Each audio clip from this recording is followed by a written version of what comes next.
Hello and welcome to another episode of Earth911's Sustainability in Your Ear. And I'm Mitch Ratcliffe, your host. We're back with yet another innovator interview. And this time we're going to talk about beverages and packaging reuse with Josh Goodman, who's the founder of PourMyBeer. It's a company he launched in 2012 to provide in-store and in-restaurant taps for beer and other beverages that allow people to come in and pour a beer, fill a growler, and pay and leave. Josh, welcome to the show. How are you today? Great, Mitch. Thanks for having me. It's I'm really looking forward to diving in here. Well, hey, tell us about how the PourMyBeer system works. Do people just walk in and literally pay and fill and go? What's the experience? Yeah, I think any company starts with pain. You got to have a pain to try to fix the pain. And my pain was I really did not enjoy going into bars or restaurants and having to wait for someone to ask me what I wanted. Then I had to place the order. Then I had to wait for the order, and it was just, I thought, this is insane. Like I can actually pour my own drink. I'm a capable human being. So I went ahead and just looking at gas stations. They've been letting people pump their own gas for the last 30, 40, 50 years. So why not let you pump your own beverages? So yeah, in short, you walk into one of our establishments, you establish a tab. They make sure that you can, that you're not intoxicated, and then also that you are of age. And then you get an RFID card similar to a room card, and you sample and taste whatever you want. And we're actually in the middle of a kind of a name adjustment, because we're not just beer. We like to say that we're a liquid agnostic company. We do not discriminate on any liquids. So beer, wine, cocktails, kombucha, cold brew, soft drinks, anything can go through our taps. Now you're in Whole Foods and Dave and Buster's. Caesars is using your stuff. So are Air Force and Marine Corps officers clubs, as I understand it. This is a really interesting model for the venue owner, because it really reduces the potential wastage. You charge for every ounce of beer dispensed, or whatever the beverage is, to your point. How much less waste do you think this creates for the owner of the venue in the first place? That's a great question, Mitch, because that's actually something that I found out pretty early in this process. I had no idea that the average waste across all bars and restaurants was around 25%. Mm-hmm. So if you think of that just in the form of a keg, if you've ever seen a full keg, they're pretty large. So you typically have to buy 5 kegs to sell 4, which is that's a lot of waste. So with our system, we really we've done the statistics and analytics on it, and it actually takes it from about a 25% waste to less than 3%. So wow. You cannot actually pour anything until the sale has been validated and a tab has been created. So it just applies. It's kind of a checks and balances. It's never really been able to be done in the restaurant industry before. Now, I was a bartender in my 20s, and so I know there's a trick to not wasting a lot of beer. Does the consumer need to understand how to pour something in order to minimize their waste too? Yeah, so we work with a company called Micromatic, who developed a faucet we call the trigger tap. And as when you're as a bartender, you have to open the tap very quickly. Otherwise, you're going to get kind of a splash of foam, and then foam creates more foam. So really just with beer, it comes down to being able to pour it the right way. But they've got like a spring-loaded tap handle, and that's heavily reduced people pouring it improperly. Interesting. Now, one of the reasons we wanted to talk to you is we're seeing a lot of movement toward reusable packaging, and of course, beverages can be put into a variety of packages. Growlers, for instance, for beer, but they're you could reuse plastic bottles in a lot of cases. You recently got an investment from Coca-Cola European partners. Why are they putting money into your company? Yeah, I mean that really lines up really nicely with the conversation that we're having, because obviously Coca-Cola is a non-alcoholic company for the most part, and the bottling division in Europe was told by the European European powers that be that they could not sell plastic bottles in 2021. Mm-hmm. Now they were told this back in 2019, so they created a fund to find companies to help work through this transition. So they identified us as a company that checked a lot of the boxes, the customer experience, sustainability. And so we're working with them right now on a few specialty projects in Europe where the customer can literally use their own vessel and refill it with Coca-Cola products, and dramatically decreasing the amount of waste and plastic bottles in Europe. And I can imagine that's going to roll over into other parts of the world. Now, that's interesting because, during the pandemic, alcohol sales are up 21%, according to Information Resource, which is an industry monitor. Sugared soft drink sales are up 8.7%, and diet soft drinks up by 9.7%, which, of course, also represents a lot of additional waste in single-use packaging. It'd be great to see folks starting to refill their own stuff. Do you see one of the outcomes of the pandemic being a transition from buying the packaged good to filling the packaged good using a program like yours? Yeah, I'm optimistic, but I'm also realistic. I think that any major shift like that is not something that's going to happen overnight or even over the next year. But I do believe it's going to compound and snowball over the next few years. People just need to see that it is easier. I'm sure there's going to be incentives for them to also do it, from a sustainability perspective. And it's just going to, I see so much opportunity for people to do it in a way that's going to not just make it easier for them, but also make it better for the environment. Mm-hmm.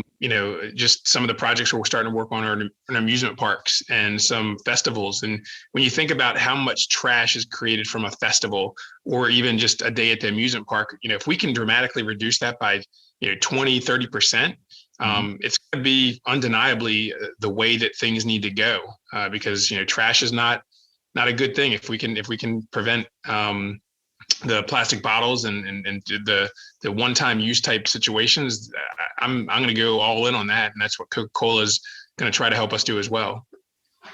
How fast is your business growing? Is this a rapid acceleration because of what we've seen in the last year?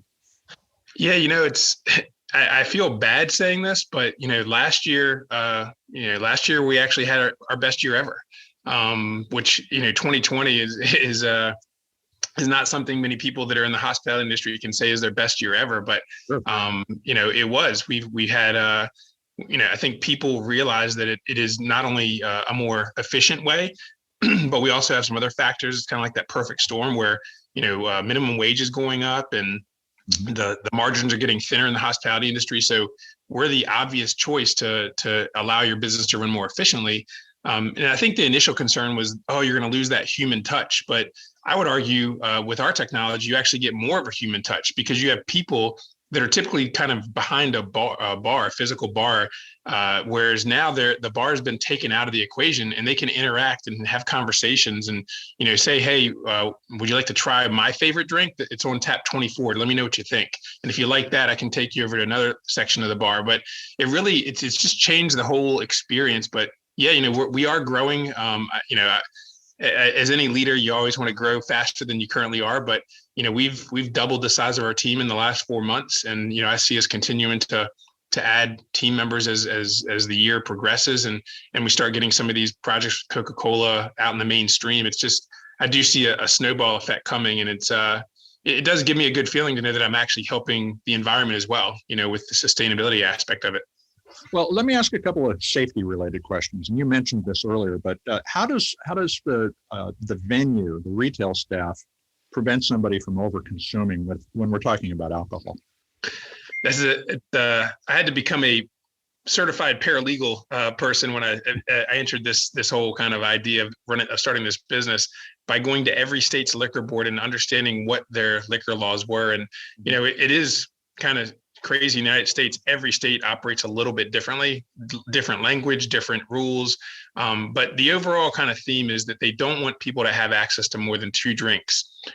So what we did is we set up our system. So when a transaction is started, they can have 2 drinks. So that could be 16 ounces of beer. If it's a high ABV beer, maybe it's only 12 ounces of that beer. Mm-hmm. If it's a wine, it's around 6 ounces.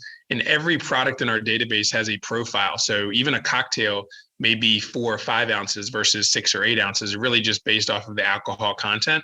So it's a cumulative number of 2. So it could be half of a wine, half of a cocktail, and a full beer. And then it's going to tell you on the screen, in kind of a fun way. Hey, you're beautiful, but you've hit a point where one of our staff members need to reauthorize your card. So, we've definitely made it so people can, use the system responsibly and not actually get, not have a problem.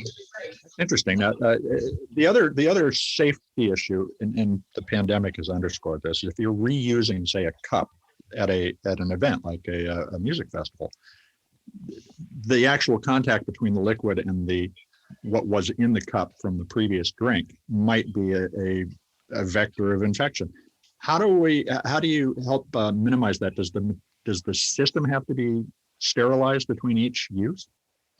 Yeah, so if it's a 50 tap system, they're going to have 50 different products. So it could be, 30 beer, 10 wine, 10 cocktails. But at the end of the day, we do encourage them to, after they use their glass for one product, to either get another clean glass or clean reusable product, so they don't have that cross contamination. Interesting. Okay, so it could be glass. There could be a plastic. We would try to avoid that. Maybe aluminum cups. Right. Yeah, something reusable, because we don't want them using one plastic cup and throwing it away and getting another one. Right. During the pandemic, I think they because of the fear of cross contamination, they have been using more plastic, but that's just at a few of our locations where they feel a little more sensitive about that. So we've been talking about going somewhere and doing something, but we all know that there are legions of Uber, Instacart, Grubhub, and other drivers who are picking up food for folks. Have you explored working with one of those or several of those companies to do refillable services for beverages more generally? Could this become a component of your business in the future? Yeah, we do have a lot of brewery customers, and I do know that they've been, able to offer, because some of the breweries have phenomenal food. So what they do is they'll say, hey, order $30 of food and we'll give you a reusable growler that you can have a beer of your choice. So they'll just continually come back and get more beer from that brewery. So That is already happening to some degree. As far as happening on a large scale, I think we need to partner with a company like Drizzly or some of the companies that are already in that space for packaged goods to be kind of the sustainable use side of the business. A facilitator of the program. I get it. Yeah. Okay. Now, this has really been an interesting year. And like you said, it's surprisingly, your hospitality business grew. What kind of lessons have you taken away from the experience of 2020? And obviously it's continuing in 2021. Let's not kid ourselves. What are you going to be thinking about as we come back to something that we will call the new normal? Yeah, it's been a very self-reflective year. And I think, tough times, you really learn how strong your team is. And fortunate for us, we built a very strong kind of family-oriented team that really has each other's back. So, when the pandemic hit in March, there was, we actually had our best first quarter ever. So, I let the team know. I said, hey, look, we don't know when this is going to end. But what I'm committed to you is to continually communicate to you, and we're not going to. We built a pretty good ship, so we're not too worried about the rough waters right now. But then, as the pandemic continued to wear on, we saw our customers not being able to open. We've run the company with a sense of humanity. So people that were able to step away and not take a salary did that, and obviously from the investment perspective, we were still working with Coca-Cola to get that done, and it did get done in September. But it's, as far as making it through 2020, I think it's really just waking up and asking yourself, what can I do today? And if it's not just for the company, it's for myself. So I encouraged our team to go on walks and just kind of just try to relax, because it was a very difficult time to kind of navigate where you're going to go, and you don't know when it's going to end. And to your point, it's still not over. So I am very optimistic though, because we're already in the first quarter. We're already on pace to do more than 50% of what we did last year. So I believe that people see that this is the right way to go. And I would say, for anyone that's still going through difficult times, it's instead of focusing on the problems, focus on ways that you can pivot to some degree. So our marketing team, instead of taking the months of April, May, and June off, we really said, how can we help our customers? And I truly believe that by focusing on how we can help our customers, by creating content, by creating fireside chats, by connecting them, by strengthening that community. It has made us a better company, and it's made our team stronger and more knowledgeable. So, even though we weren't actively selling during those months, because who's going to pick up the phone about a sales call? But when you were saying, hey, we're creating this content for you, for when you are ready to pursue this concept, here you go. I think it just built a stronger relationship. So I guess my advice would be focus on the relationships, focus on providing value, however that may be. Well, congratulations on getting through that. How can our listeners find a venue where your PourMyBeer technology might be available to try out? Yeah, so we've got over 280 locations across the world in 23 countries. So depending on where your listeners are at, we should have a location near them. But on our website, if you go to PourMyBeer.com, there's a locations button, and then it brings up a map, and you can just kind of scroll through the map like Google Maps and see, where you're at and what locations are nearby. And feel free to have them email me directly at sales@PourMyBeer.com, and I'm happy to try to make sure that they have an awesome experience when they go visit one of our locations. Well, Josh, hey, thank you very much for joining us today. We really appreciate the time. Yeah, thank you, Mitch, and I hope your listeners enjoyed the conversation. Well, I'm sure they will. Hey, folks, that was Josh Goodman. He's the founder of PourMyBeer, and you can find that at PourMyBeer.com. Check out the map and see if there's something nearby where you can try this out yourself. This is Earth911. We're going to be back with another innovator interview soon. I'm Mitch Ratcliffe, and while we're at it, let's take care of ourselves, let's take care of one another, and let's take care of the planet. We'll be back soon.